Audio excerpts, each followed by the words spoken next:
Oh, hi, it's your old buddy Zoo, and this is a product from AYANEO, and I can explain. Stop screaming, I can explain. About a year ago, I made a video called I Am Done with AYANEO, and in that video, I had a lot of complaints about the way they sold stuff. Not necessarily the products themselves, but the Indiegogo nonsense, the shipping nonsense, the scalpers from China getting stuff to America faster than the actual company nonsense. And if you want to watch a grown man yell for roughly 13 minutes about crowdfunding, the link is in the description. But basically, I was fed up, and I wasn't fed up in the way where like, oh, I'm going to go back in a couple weeks. I thought I was fed up for good. And yet I'm here with the KONKR Pocket Advance, which is essentially a Gameboy Advance made with all the bells and whistles from 2026. And how did I get here from a spot where I said never again to a point where I'm about to review this handheld for you? Well, it's a little complicated. I didn't buy it. They sent it to me. We're going to deal with that in about 40 seconds. But let's orient ourselves, because here's where I'm at in my head. I'm like a stray dog who's approaching someone who's holding out some food. I want the food, but I'm also extremely hesitant. I'm on edge at like 100% maximum anxiety awareness. I'm gonna go towards them. I'm gonna sniff around, but if anything goes south, I'm bolting. So with all that being said, let's go ahead and review this. All right, boring disclosure time, because today it kind of actually matters. AYANEO sent me this unit for free. I'm not being paid for the video, and there are no affiliate links in the description. There's no coupon code, no partner code, no little use code ZOO15 thing at the bottom of the description. And the reason is pretty simple, because I can't audit a company and then turn around and take a cut of their sales all in the same video. Those two things don't fit together. Normally, I run links, and that's how the lights stay on around here. It's just business. And honestly, most of these companies don't care what you say. People think we hide all the time. But really, for most of these Chinese handheld companies, any press is fine. So why'd I open the email at all? Well, there's two reasons. The first one is a real one, because they put this thing on a storefront where you could buy it like a normal person. And that's it. There's no crowdfunding campaign, no stretch goals, no comment section full of people from March asking where their unit is in August. You go to a page, you buy a device, and it ships, which, yeah, that's the bar, but it's a bar so functionally low that it's essentially a floor. But AYANEO was kind of under that for a while, and now they're not. It's almost like they actually tried to fix a lot of the things that people were mad about, which is a good enough reason for one of the primary mad people, me, Zoo, this guy right here, to give it another go. And the second reason I have is stupid, but I'm going to tell you about it anyway. I'm 99% sure that Arthur Zhang's favorite Game Boy Advance game is Fire Emblem. Sometimes it's really hard to follow along with his trucker strength no-dose energy, even when he's doing an interview with us, with RH. But this game and that console, the GBA, got him into this whole business. And when he finally put the KONKR Pocket Advance in front of a camera, out of everything he could have booted to sell you on it, he loaded Fire Emblem. And I'm sorry, but a guy who builds a brand new 2026 Game Boy Advance so he can play Fire Emblem isn't a supervillain. Is that a rigorous framework for evaluating a hardware company? No. Am I going to use it going forward? Also no. But it's why we didn't delete the email from their sales rep out of hand. Speaking of that, let's see how the KONKR Pocket Advance feels in my hand. Right off the bat, let's do some comparisons. Here is the KONKR Pocket Advance next to the original Game Boy Advance. They are very, very similar. Almost exactly the same size. Except, unlike Anbernic with the RG34XX, AYANEO, KONKR, whatever you want to call them, they didn't make a one-to-one copy. And that's important because the D-pad on the original Game Boy Advance was kind of ass. They put a full-size D-pad on here, a D-pad that feels really good. Now, Anbernic, in their quest to make a one-to-one copy of the Game Boy Advance, they went with that tiny D-pad. And it's authentic, but it's also pretty bad. I played Metroid Zero on here, and I thought my thumb was going to fall apart. Sometimes there's a reason why you make an improvement even if it's not a one-to-one copy. The overall feel of this device is also pretty good. It feels solid. It doesn't feel super high-end premium, but it feels good. It's a nice quality plastic. You got all sorts of buttons. We're going to get to these in a minute, but just in general, it's a really impressive one-to-one-ish clone of the Game Boy Advance. And like I said before, where it didn't make sense to go one-to-one, they didn't. D-pad. Speaking of the D-pad on here, it feels fine. The face buttons are fine. Some people say they feel a little squishy. Here's the Ambernick ones. They do have kind of a click to them. The AYANEO KONKR ones, not so much. They're softer, they're squishier. I don't mind them. It also has a spinny volume wheel on the bottom, which I love in any device. Quiet. It's not actually connected to anything like a potentiometer, but it's a super cool touch. One issue I've found with it though is that it does seem to be a little loose, so when I'm playing a game and getting excited, mashing around, I can kind of roll my thumb, the meaty part of my palm, my thumb, and I can startle myself. It's happened a couple of times in the last couple of days where I scared the crap out of myself, just kind of bearing down, and that happened.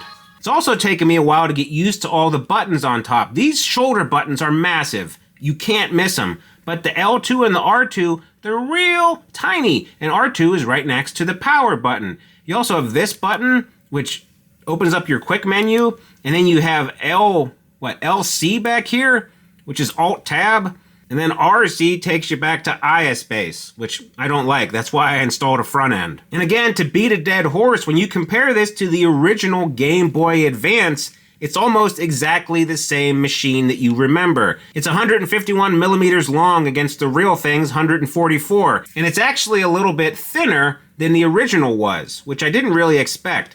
It's 36 grams heavier, which you'll notice for about half an hour, and then never again. So if you love the feel of the original Game Boy Advance back in the early 2000s, you're gonna love this. And real quick, I want to talk about the Android build on here. It is real bare bones. It comes with Android, and that's it. You're gonna have to download all of your emulators, download RetroArch, get your BIOS, get your files, get your ROMs, everything. It also comes with this front end, but I'm gonna be honest with you, I don't like it. It's very like 2021. And so I have Socket on here. This is still a $6 alpha, but I've seen it a lot recently, and I really wanted to try it, and it looks and it feels great. I might do an in-depth Socket review once this thing is just a hair more ready for prime time. Okay, Zeus, so it's built well, it's pretty cool. Why did you go with this, especially in light of all the controversy, when you already had an RG34XX?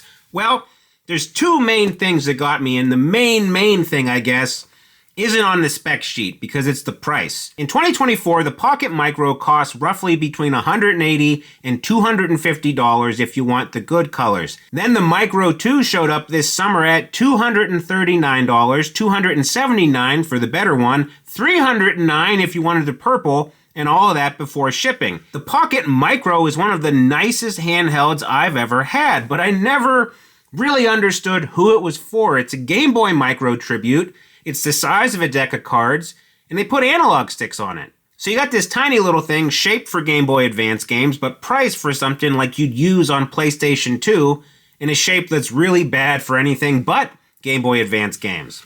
But the KONKR Pocket Advance is $89, and it's the same panel. It's a 3.5-inch panel, 3:2 aspect ratio, 960 by 640, all in a beautiful Game Boy Advance replica shell that costs a quarter as much money as the Pocket Micro. The Micro was a premium object that happened to play Game Boy Advance games. This is a Game Boy Advance machine that also happens to be a decent handheld. And then even if you could get one, the Micro 2 never made a ton of sense to me because it was super overpowered. It can handle PSP and Dreamcast and take a pretty good shot at some GameCube and PlayStation 2 games.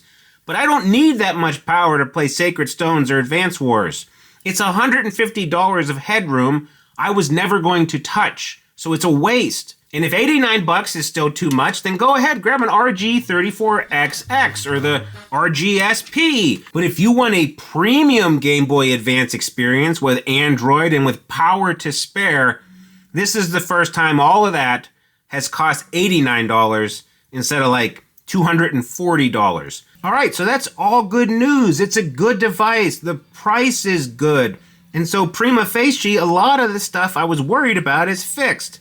You got the KONKR Pocket Advance, and it's for sale on an actual storefront in retail units are actually showing up in people's hands within a few weeks of launch.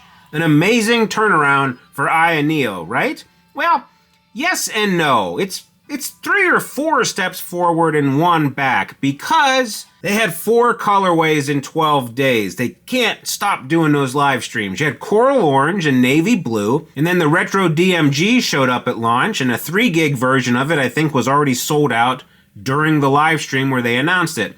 Then there was a peach one. Then there was Onyx Ice, a semi-transparent with limited stock for everyone outside of China. And that one went up for $109 instead of $89. And then last week there was a dev exclusive model that showed up in an entirely different live stream. And I want to separate some things because I think some of the coverage is mashing everything together. There's a supply problem and there's a marketing choice, and they're not the same animal. The supply problem is real, and it's mostly not their fault. Memory prices are deranged right now, but the marketing choice is an entirely different thing. Nobody made them announce one handheld 5 separate times across like 4 or 5 different live streams. Releasing a new color that sells out during its own live event is not a supply constraint. That's a decision somebody made in a meeting on purpose. And it manufactures something that turns me off of a company pretty quick. It manufactures false scarcity. And let's be straight, because I didn't live through any of that. I wasn't up at a weird time of night mashing F5 and hoping my credit card went through. The people who did that are in our Discord, and they're in the comments on my old videos, and they're the ones who actually got burned or got left in the dust. And I'm telling you what they told me, not necessarily what happened to me. So we're at the point now where the nervous dog Zoo has approached the stranger. He's eating a little bit of the food, but he's still keeping an eye out. Things are good, but I could still bolt. And then quick aside, because I know the pedantic Pete's have already left a comment about it before they even finished the video. This isn't an AYANEO. It says KONKR on it. That's their budget sub-brand, and depending on which part of the internet you're standing in, it's either a clean slate for building cheap and honest stuff, or it's a shield so they can test whether goodwill came back without risking the main AYANEO name. And I'd love to tell you it's that first choice, but here's what stopped me, because the first KONKR device was the Pocket Fit. It had an Indiegogo campaign starting last September. It was supposed to ship in December. It didn't. It caused a lot of controversy. It made a lot of people mad, including me. So the sub-brand of KONKR isn't automatically clean. I'd like it to be cut and dry, but it's kind of an evolving situation. But it's evolving in a positive manner, so I'll take it. Alright, enough business talk, let's play some video games. So what does this Game Boy Advance made in 2026 actually play? The chip is a Helio G90T, which is a phone chip from 2019. It's moderately powerful, and it's got Mali graphics. It's the same chip that's in the Pocket Air Mini, and that thing's been out for a while, so this isn't a mystery. People know what it does. And while marketing will claim that this might do some smooth PlayStation 2, come on. The amount of PS2 and GameCube games that will play smoothly on here are a really short list. It's not the entire generation. Some titles run, some titles don't, and it's hit or miss enough that if you buy this as a 6th gen machine, you're going to be disappointed. And honestly, that's on you. It says Pocket Advance. It looks like a Game Boy Advance. Don't expect to play the entire PlayStation 2 library. Don't make this an endgame PC machine. Don't be stupid. And because this is built like a Game Boy Advance with the same screen ratio, the same overall design, it is made to eat Game Boy Advance without even thinking about it. I mean, you can drop an LCD shader on here and it stops looking like an emulator and it starts looking like a device you owned 20 years ago, with graphics that look the way they do in your rose-tinted memories. It's beautiful. It will run all day on a 4,000 milliamp hour battery if you're sticking to Game Boy Advance. And like I said before, with a super cool front end, this becomes an amazing Game Boy Advance machine. So the honest version is that this hardware, this software is fine. The marketing is full of shit. The store page wrote a check the chip can't cash. And the maddening part is it didn't need to, because this thing is genuinely good at what it's made for. Advance. Game Boy Advance. Can you read? So where does this leave me? AYANEO, KONKR, Arthur, John Nee, whoever it is over there, they've taken a lot of good steps in the right direction. And I can tell you right now, they have made an excellent Game Boy Advance machine right here. It's $89, and if you specifically want a Game Boy Advance shaped thing to play your Game Boy Advance games on, buy it. That's the recommendation. It's not complicated. If you want a PlayStation 2 machine, look elsewhere. And if you already have an RG34XX or 34XX SP, you can skip this and still be able to sleep fine. But I'm apparently the spokesperson for everyone that's been burned by AYANEO, so I want to say out loud what I'm watching for. First off, did it ship on time? Yes, and not just review units. Real honest-to-God people all over the world are receiving these. There's some people that ordered 3 or 4 or 2 at once, and they're getting pushed back and they're kind of annoyed, but for the most part, a lot of people that bought this a couple weeks ago already have it in their hands. So, good job, AYANEO. Point 2, is there a new colorway dropping next week? Because if the answer is yes, and it comes with its own live stream and its own manufactured regional scarcity, then that kind of makes me leery. That's kind of a pivot back in the wrong direction. And 3, is this a solid device? Yes. And that's really one I wasn't worried about, but I also did get a KONKR Pocket Fit shipped to me dead on arrival, so I was a little leery. So yeah, overall, a lot of really good steps in the right direction. Good job, AYANEO. Consider me provisionally back on the KONKR wagon, but I'm still keeping my ears up and my eyes open. Well, Gary, the clock on the wall says it's time for What Did We Learn? And we learned that putting a product on a store page and letting people buy it is a real improvement. It's also something a lot of other companies have figured out a while ago, but here we are.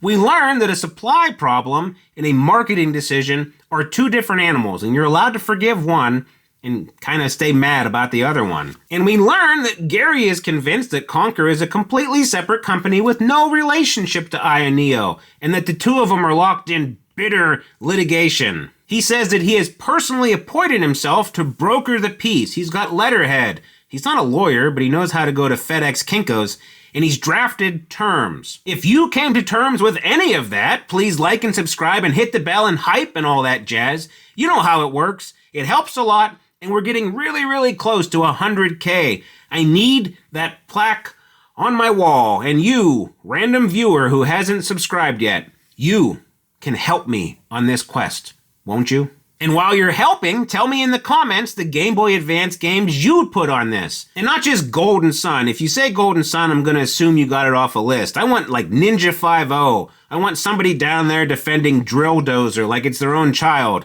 Even though Stage 4 controls like shit, Nate. I'm talking to you, Nate, you dope. Anyway, thanks for watching, and we'll see you on the next one. Goodbye.